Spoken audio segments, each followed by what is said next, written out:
السلام عليكم ورحمة الله تعالى وبركاته. الحمد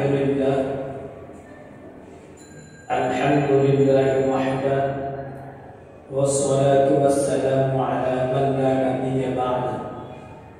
أما بعد، فقد قال رسول الله صلى الله عليه وسلم: تركت فيكم أمرين لم تضلوا ما تمسكتم بهما، كتاب الله وسنة رسوله. وقال الله تعالى في شان حبيبه: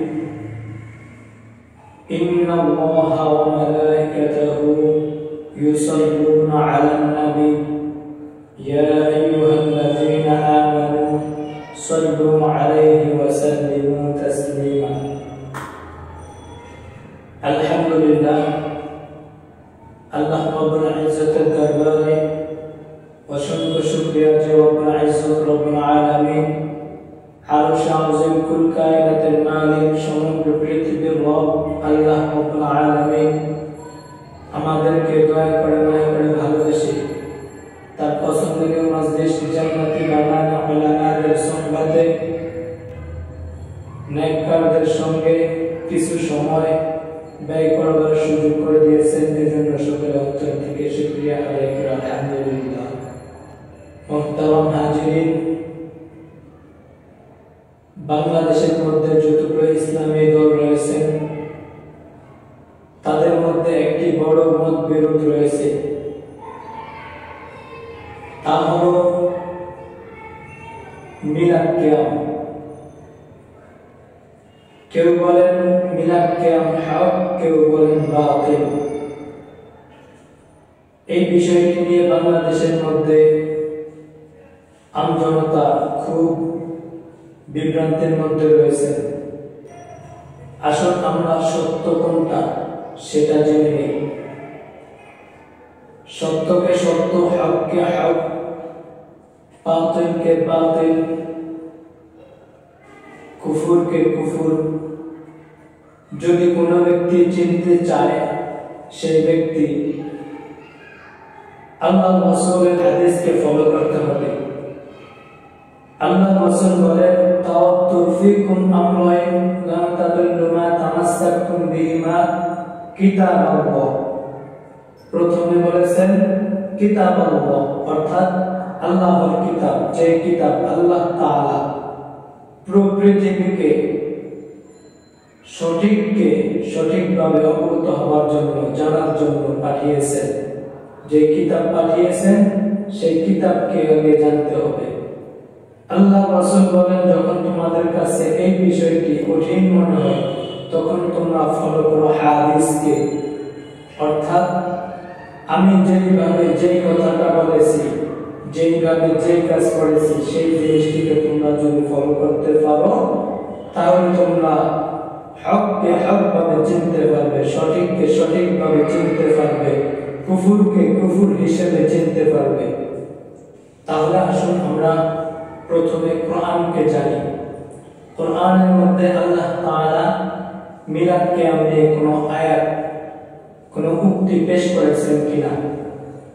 যখন কোরআনকে ঘুরে ফিরে দেখা হয়, দেখা যায় আল্লাহ তাআলা মিলাদ কিয়ামের ব্যাপারে কোনো আয়াত উল্লেখ করেননি। তার মানে আল্লাহ তাআলার পক্ষ থেকে মিলাদ কিয়াম নিয়ে কোনো উক্তি নেই, কথা নেই। এবার আসুন, আল্লাহ তাআলা যাকে দ্বীনের রাহবার, উম্মত জাতির রাহবার হিসেবে প্রেরণ করেছেন, তার কথাতে কিছু পাওয়া যায় কিনা মিলাদ কিয়াম নিয়ে। অর্থাৎ দো জাহানের সরদার পয়গম্বর জনাব মুহাম্মদুর রাসূলুল্লাহ সাল্লাল্লাহু আলাইহি ওয়াসাল্লামের কথা থেকে কিছু পাওয়া যায় কিনা। আমাদেরকে এখন দেখতে হবে হাদিস। হাদিস বলা হয় যেটা আল্লাহ রাসূলের কথা। তো হাদিসের মধ্যে আল্লাহ রাসূল কোনো কথা পেশ করেছেন কিনা মিলাদ কিয়াম নিয়ে। হাদিসকে যখন ঘুরে ফিরে দেখা হয়, হাদিসের মধ্যে দেখা যায় মিলাদ কিয়াম নিয়ে কোনো হাদিস নেই, অর্থাৎ আল্লাহ রাসূলের মুখ থেকে কোনো উক্তি, বার্তা, কোনো উম্মতের জন্য কোনো মেসেজ নেই। তাহলে আমরা হাদিস দেখলাম, কোরআন দেখলাম, মিলাদ কিয়াম নিয়ে কিছু দেখতে পেলাম না। এবার আসুন, আল্লাহ রাসূল বলেন, আমি তোমাদের জন্য আমার সাহাবায়ে কেরামকে রেখে দিলাম সত্যের মাপকাঠি হিসেবে। তো সাহাবায়ে কেরামের মুখ থেকে কোনো হাদিস রয়েছে কিনা এটা আমাদের দেখার বিষয়। যখন সাহাবায়ে কেরামের হিস্টোরি দেখা যায়, সেখানে পাওয়া যায় সাহাবায়ে কেরামদের মুখ থেকে কোনো হাদিস অর্থাৎ কোনো চিঠি এই উম্মতের জন্য নেই। তাহলে তাদের পরের প্রজন্ম যারা, তাদেরকেও দেখা দরকার, এদের মধ্যে কোন কথা উক্তি আছে কিনা এই উম্মতের জন্য। সেখান থেকেও দেখা যায় যে সেই জমানার উলামায়ে কেরামরা এই ব্যাপারে মিলাদ কিয়াম নিয়ে কোনো উক্তি পেশ করেননি, উম্মতকে কোনো মেসেজ দেননি। তাহলে বুঝে আসে কোরআনের মধ্যে আল্লাহ কিছু বলেননি, তার মানে আল্লাহর পক্ষ থেকে মিলাদ কিয়াম নিয়ে কোনো মেসেজ নেই। হাদিসের মধ্যে আল্লাহর রাসূল কোনো মেসেজ পেশ করলেন না, সাহাবায়ে কেরামদের হিস্টরি থেকে পাওয়া যায় তারা কোনো মেসেজ পেশ করলেন না, তাবেঈ মুজতাহিদ নাইমি মুজতাহিদ তারা কোনো মেসেজ পেশ করলেন না। এবার এই জমানার উলামায়ে কেরাম কি বলেন?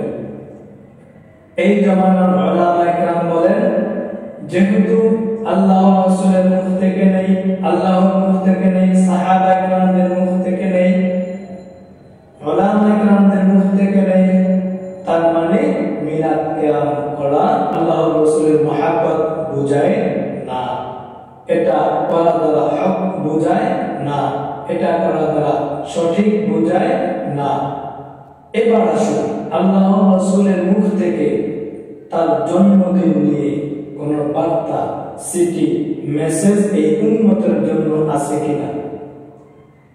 যখন আমরা আল্লাহর রাসূলের মুখ থেকে কোন মেসেজ আছে কিনা এই হাদিসটি দেখি, এই কথাটি অন্বেষণ করে বের করি, তখন দেখা যায় হাদিসের মধ্যে রয়েছে আল্লাহর রাসূলকে জিজ্ঞেস করা হলো, ইয়া রাসূলুল্লাহ, আপনি যে সোমবারে রোজা রাখেন কেন রাখেন?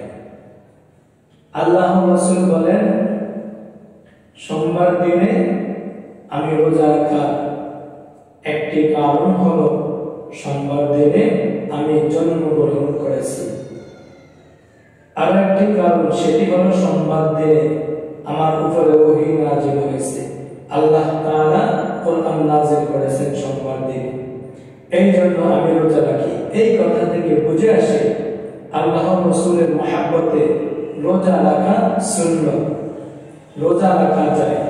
মিলাদ কিয়াম অনুষ্ঠান, খানাপিনার আয়োজন, জিলাপি, বিরিয়ানি, মিষ্টি, ফলাও, এই সমস্ত জিনিস আয়োজন করা এটা সুন্নাত নয়, মুস্তাহাব নয়। কেননা আল্লাহর রাসূলের জীবনী থেকে মিলাদ কিয়াম এগুলো পাওয়া যায়নি, তার মানে এগুলো পালন করা দ্বারা সুন্নাত প্রকাশ পায় না, বেদাত প্রকাশ পায়, ঠিক কিনা? এগুলো পালন করার দ্বারা ইসলাম মহব্বত বোঝায় না, ইসলামের দুশমন বোঝায়, ঠিক কিনা? এগুলো পালন করার দ্বারা ইসলামের দ্বীন প্রিয় বোঝায় না, এগুলো পালন করার দ্বারা বোঝায় যে তোমরা ইসলামের দুশমন, কেননা ইসলামের মধ্যে এই জিনিসের কথা উল্লেখ নেই। তাহলে আমরা সঠিক যেটা জানতে পারলাম, আল্লাহর রাসূলের জন্মদিনে আল্লাহর রাসূলের মহব্বতে রোজা রাখা সুন্নাত, মিলাদ কিয়াম করা নয়। কেননা আল্লাহর রাসূল তার জন্মদিনে রোজা রেখেছেন।